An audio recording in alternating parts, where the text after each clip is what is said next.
الله تعالى عنه قال قال رسول الله صلى الله عليه وسلم لا تقبل صلاة بغير طهور ولا صدقة من غلول۔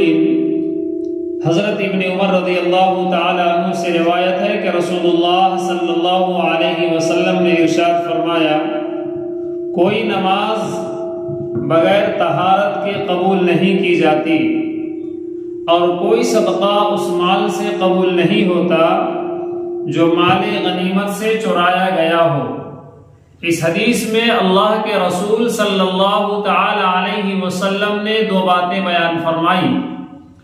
ایک یہ بات بیان فرمائی کہ نماز بغیر طہارت کے قبول نہیں ہوتی، اور دوسری یہ چیز بیان فرمائی کہ مال حرام سے اگر کوئی صدقہ کرتا ہے تو اللہ رب العالمین اس صدقے کو قبول نہیں کرتے۔ نماز صحیح ہونے کے لیے بدن، کپڑا، جگہ،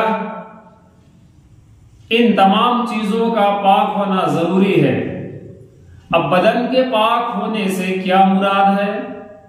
اگر اس کو غسل کی ضرورت ہے تو وہ غسل کرے، اور اگر وضو کی ضرورت ہے تو وہ وضو کرے۔ ایک آدمی کو غسل کرنے کی ضرورت ہے، اس پر غسل فرض ہے، اب وہ آدمی صرف وضو کر کے اگر نماز پڑھتا ہے تو اس کی نماز نہیں ہوگی، اس لیے کہ وہ ناپاک ہے۔ اسے غسل کرنا چاہیے تھا پہلے، تب نماز ہوتی۔ لیکن اگر ایک آدمی کو غسل کی ضرورت نہیں ہے اور اس کا وضو اگر نہیں ہے اور غسل صحیح ہے، تو اب وہ آدمی جب نماز کا وقت ہوگا تو وہ آدمی کے لیے یہ ہے کہ وہ آدمی وضو کرے۔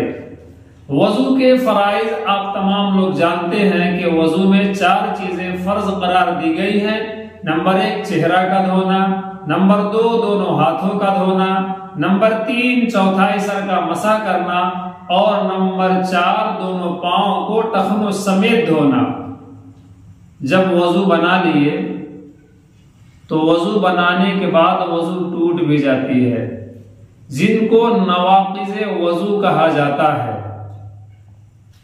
جن چیزوں سے وضو ٹوٹ جاتا ہے، نمبر 1 پاخانہ کرنے سے، نمبر 2 پیشاب کرنے سے، نمبر 3 ہوا خارج ہونے سے، نمبر 4 خون یا پیپ نکل کر بہہ جانا، نمبر 5 منہ بھر کر کے قے کرنا، اور نمبر 6 لیٹ کر یا ٹیک لگا کر سو جانا۔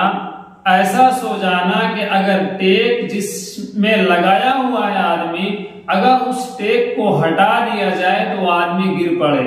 نمبر 7 مست ہو جانا، بے ہوش ہو جانا، اور نمبر 8 رکوع اور سجدہ والی نماز میں بالغ مرد یا بالغ عورت کو اتنا زور سے ہنسنا کہ بغل والا سامنے والا سن لے، یعنی قہقہا لگا کر کے ہنسنا۔